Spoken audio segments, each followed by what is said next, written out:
আসসালামু আলাইকুম, আপনি দেখছেন ফার্স্ট টিভি। আমি মুনির আহমদ আজাদ, চট্টগ্রাম থেকে। আজ বন্দরনগরী চট্টগ্রাম ঐতিহাসিক ফলো গ্রাউন্ড মাঠে, যেখানে লাখ মানুষের অংশগ্রহণে অনুষ্ঠিত হচ্ছে বিএনপির বিশাল জনসভা। সরাসরি প্রধান অতিথি হিসাবে বক্তব্য দিচ্ছেন বিএনপি চেয়ারম্যান তারেক রহমান। এই ভিডিওতে আমরা তুলে ধরব এই সমাবেশের গুরুত্বপূর্ণ মুহূর্ত, তারেক রহমানের বক্তব্যের মূল দিকগুলো এবং মাঠের সামগ্রিক পরিস্থিতি। বন্দরনগরী চট্টগ্রামে ঐতিহাসিক ফলো গ্রাউন্ড মাঠে লাখো মানুষের উপস্থিতিতে অনুষ্ঠিত বিএনপির জনসভায় সরাসরি প্রধান অতিথি হিসেবে বক্তব্য দিয়েছেন দলের চেয়ারম্যান তারেক রহমান। উত্তাল জনসমুদ্র দাঁড়িয়ে তিনি ভবিষ্যৎ বাংলাদেশ গড়ার রূপরেখা তুলে ধরেন এবং জনগণকে ঐক্যবদ্ধ আন্দোলনে মাধ্যমে গণতন্ত্র পুনরুদ্ধারের আহ্বান জানান। 25 জানুয়ারি রবিবার পূর্ব ঘোষিত এই জনসভায় সকাল থেকে চট্টগ্রাম মহানগর ও আশেপাশের বিভিন্ন উপজেলা থেকে খণ্ড খণ্ড মিছিল নিয়ে নেতাকর্মীরা ফলো গ্রাউন্ড জড়ো হন। দুপুরের পর মাঠ ও আশেপাশের এলাকা জনসমুদ্রে পরিণত হয়। সভাস্থলে নেওয়া হয় কঠোর নিরাপত্তা ব্যবস্থা। বক্তব্যে তারেক রহমান বলেন, বাংলাদেশ আজ গভীর রাজনৈতিক ও অর্থনৈতিক সংকটে নিমজ্জিত। মানুষের ভোটাধিকার, মত প্রকাশের স্বাধীনতা ও ন্যায় বিচার আজ হুমকির মুখে। এই অবস্থা থেকে দেশকে বের করে আনতে হলে একটি জনগণের সরকার প্রতিষ্ঠিত করা জরুরি। তিনি আরো বলেন, বিএনপি ক্ষমতায় এলে শিক্ষা ব্যবস্থা, স্বাস্থ্য, কর্মসংস্থান ও দুর্নীতিমুক্ত প্রশাসন প্রতিষ্ঠার সর্বোচ্চ অগ্রাধিকার দেওয়া হবে। তরুণ সমাজকে উদ্দেশ্য করে তিনি বলেন, তরুণরাই হবে আগামীর বাংলাদেশ গড়ার প্রধান শক্তি। রাজনীতিতে তাদের সক্রিয় অংশগ্রহণ ছাড়া প্রকৃত পরিবর্তন সম্ভব নয়। জনসভায় সভাপতিত্ব করেন বিএনপি চট্টগ্রাম বিভাগীয় এক শীর্ষ নেতা। এতে দলের স্থায়ী কমিটির সদস্য, কেন্দ্রীয় ও স্থানীয় নেতৃবৃন্দ বক্তব্য রাখেন। বক্তারা বর্তমান রাজনৈতিক পরিস্থিতি তুলে ধরে নির্দলীয় অংশগ্রহণমূলক নির্বাচনের দাবি জানান। সভা শেষে শান্তিপূর্ণভাবে নেতাকর্মীরা মাঠ ত্যাগ করেন। প্রয়োজনের দাবি এটি চট্টগ্রামের বিভিন্ন সাম্প্রতিক সময়ের অন্যতম বৃহৎ সমাবেশ, যা আগামী দিনের রাজনৈতিক আন্দোলনে নতুন গতি সঞ্চার করবে। সব মিলিয়ে বলা যায়, চট্টগ্রাম ফলো গ্রাউন্ড এই জনসভা বিএনপির জন্য শুধু একটি রাজনৈতিক কর্মসূচি নয়, বরং এটি ছিল শক্তি প্রদর্শনের এক বড় বার্তা। আগামী দিনের রাজনীতিতে এই সমাবেশ কতটা প্রভাব ফেলবে সেটাই এখন দেখার বিষয়। আজকের এই নির্বাচনী জনসভার সম্মানিত সভাপতি, আমার সামনে উপস্থিত চট্টগ্রামবাসী, মঞ্চে উপস্থিত নেতৃবৃন্দ, আমার প্রিয় সহকর্মীবৃন্দ, প্রিয় ভাই ও বোনেরা, আসসালামু আলাইকুম। আসসালামু আলাইকুম। অনরা কেন আছেন?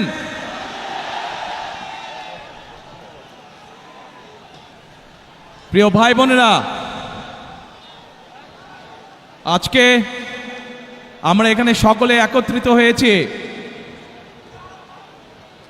একটি লক্ষ্যকে সামনে রেখে, অর্থাৎ একটি পরিবর্তনকে সামনে রেখে আমরা সকলে একত্রিত হয়েছি। এই সেই চট্টগ্রামের পুণ্যভূমি, যেখান থেকে শহীদ রাষ্ট্রপতি জিয়াউর রহমান 1971 সালের স্বাধীনতার ঘোষণা দিয়েছিলেন। এই সেই চট্টগ্রামের পুণ্যভূমি, যেখানে শহীদ রাষ্ট্রপতি জিয়াউর রহমান শহীদ হয়েছিলেন। প্রিয় ভাই বোনেরা, এই সেই চট্টগ্রামের পুণ্যভূমি, যেখান থেকে দেশনেত্রী খালেদা জিয়াকে দেশনেত্রী উপাধি দেওয়া হয়েছিল। এই চট্টগ্রামের পুণ্যভূমির সাথে আমি এবং আমার পরিবারের একটি আবেগের সম্পর্ক রয়েছে। প্রিয় ভাই বোনেরা, আজ আমরা এখানে একত্রিত হয়েছি একটু আগেই যেটি বলেছি, একটি পরিবর্তনকে সামনে রেখে। 1971 সালে দেশ স্বাধীন হয়েছিল। সেই স্বাধীনতাকে রক্ষা করেছে 2024 সালের ছাত্র জনতার আন্দোলন। ছাত্র জনতা কেন সেই আন্দোলন করেছিল? কারণ আমরা বিগত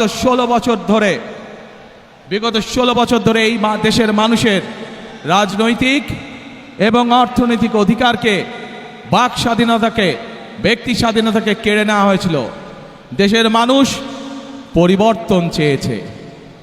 সেই পরিবর্তন, যে পরিবর্তন এই দেশের খেটে খাওয়া মানুষকে নিরাপত্তা দিবে, নিরাপদে ব্যবসা বাণিজ্য, নিরাপদে চাকরি, নিরাপদে রাস্তায় হাঁটার অধিকার দিবে।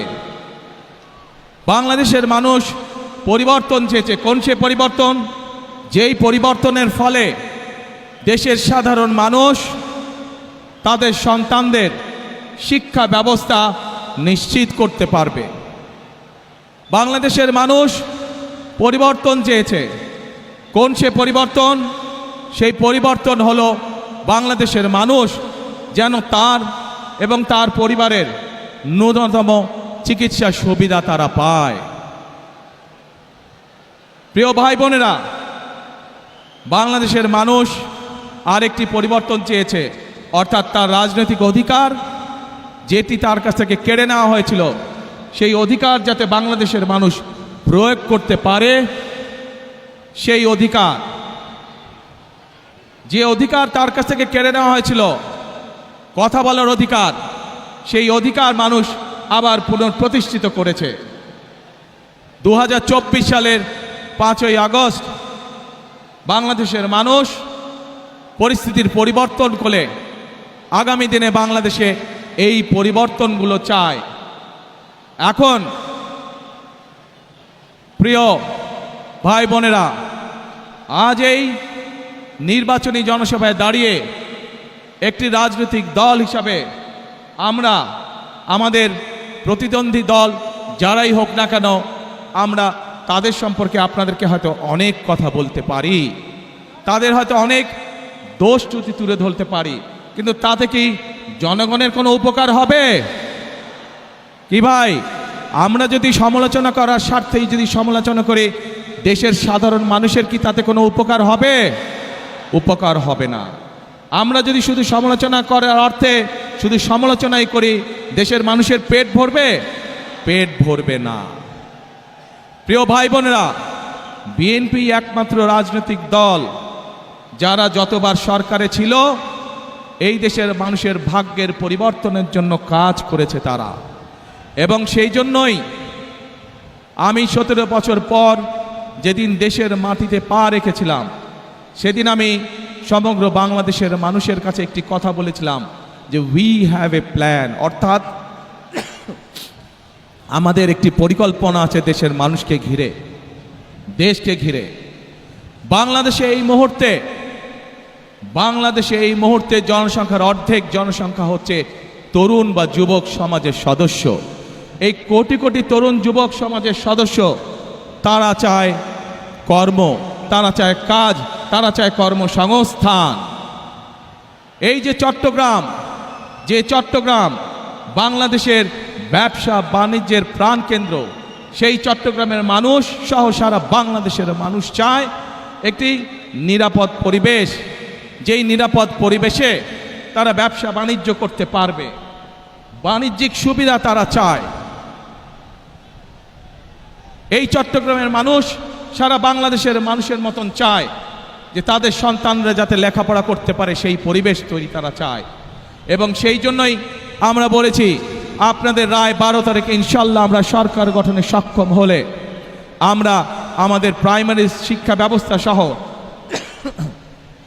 বিভিন্ন শিক্ষার স্তরে স্তরে আমরা পরিবর্তন আনতে চাই, যেখানে আমরা শিক্ষা ব্যবস্থাকে এমন করে গড়ে তুলতে চাই যেখানে আমাদের তরুণ যুবক সদস্যরা, তরুণ সমাজের সদস্যরা শুধু সার্টিফিকেট শিক্ষা ব্যবস্থাই পাবে না, একই সাথে তাদের শিক্ষা ব্যবস্থা এমন হবে যাতে শিক্ষা জীবন শেষে তারা কর্মসংস্থানের ব্যবস্থা সহজেই করে নিতে পারে। এবং সেজন্যই আমরা বলেছি যে আমরা হয়তো আপনাদেরকে বলতে পারি অমুক জায়গায় এত বেডের হসপিটাল করব, তমুক জায়গায় এত বেডের হসপিটাল করব, কিন্তু আমরা তা বলতে চাই না আপনাদেরকে। বরং আমরা চাই গ্রামের মানুষের কাছে, গ্রামের নারীদের কাছে, গ্রামের শিশুদের কাছে স্বাস্থ্য সেবা তাদের ঘরে ঘরে পৌঁছে দিতে।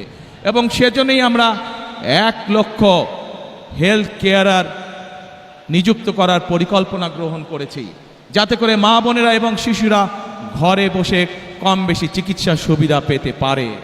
প্রিয় ভাই বোনেরা, বাংলাদেশের জনসংখ্যার অর্ধেক নারী, এত বিপুল সংখ্যক যেই জনসংখ্যার অর্ধেক নারী, সেই নারীদেরকে আমরা কর্মহীন রেখে আমরা কোনোভাবেই আমাদের এই বাংলাদেশকে আমাদের প্রত্যাশিত লক্ষ্যে নিয়ে যেতে পারবো না। এবং সেই জন্যই এই নারীদেরকে দেশনেত্রী খালেদা জিয়া যখন দেশ পরিচালনার দায়িত্বে ছিলেন, তখন আপনারা দেখেছেন উনি স্কুল থেকে শুরু করে ইন্টারমিডিয়েট পর্যন্ত মেয়েদের শিক্ষা ব্যবস্থা ফ্রি করে দেওয়ার ব্যবস্থা করেছিলেন। এটি ধারণা আছে আপনাদের?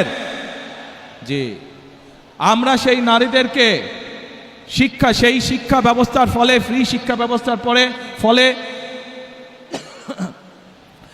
নারীদের একটি বৃহৎ অংশ আজ শিক্ষিত হয়েছে। কিন্তু সেই নারীদেরকে আমরা স্বাবলম্বী করে, অর্থনৈতিকভাবে স্বাবলম্বী করে গড়ে তুলতে চাই।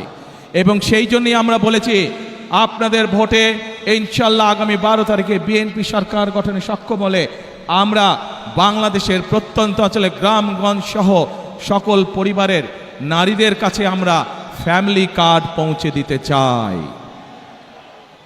প্রিয় ভাই বোনেরা, বাংলাদেশের মূল প্রাণ শক্তি হচ্ছে কৃষক। এই কৃষক যদি ভালো থাকে তাহলে বাংলাদেশ ভালো থাকবে।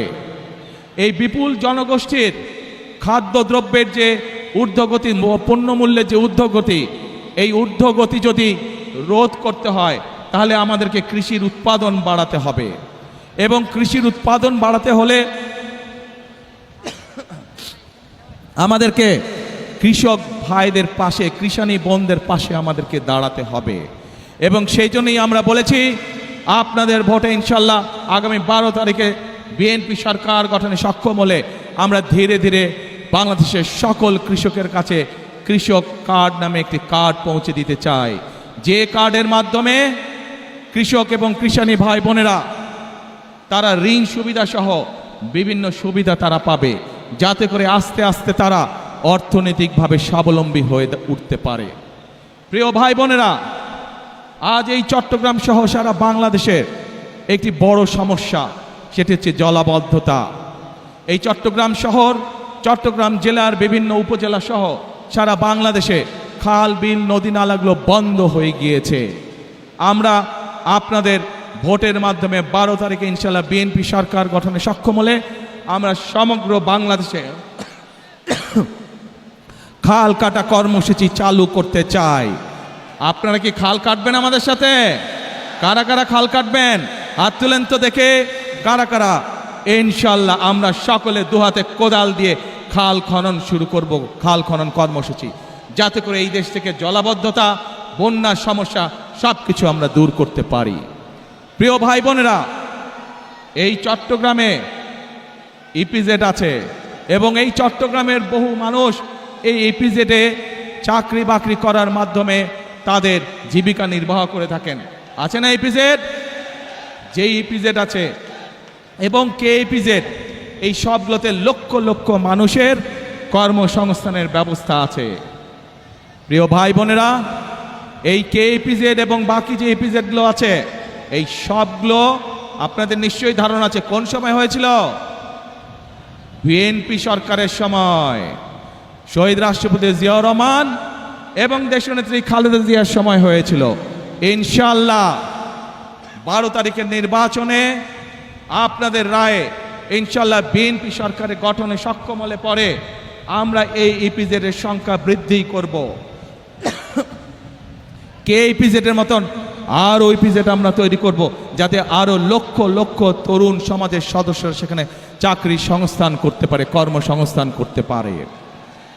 প্রিয় ভাই বোনেরা, এই অঞ্চলের মানুষের একটি বড় দাবি আছে, যেই দাবিটির ব্যাপারে বিগত বিএনপি সরকার উদ্যোগ গ্রহণ করেছিল কিন্তু সম্পূর্ণ করে যেতে পারেনি।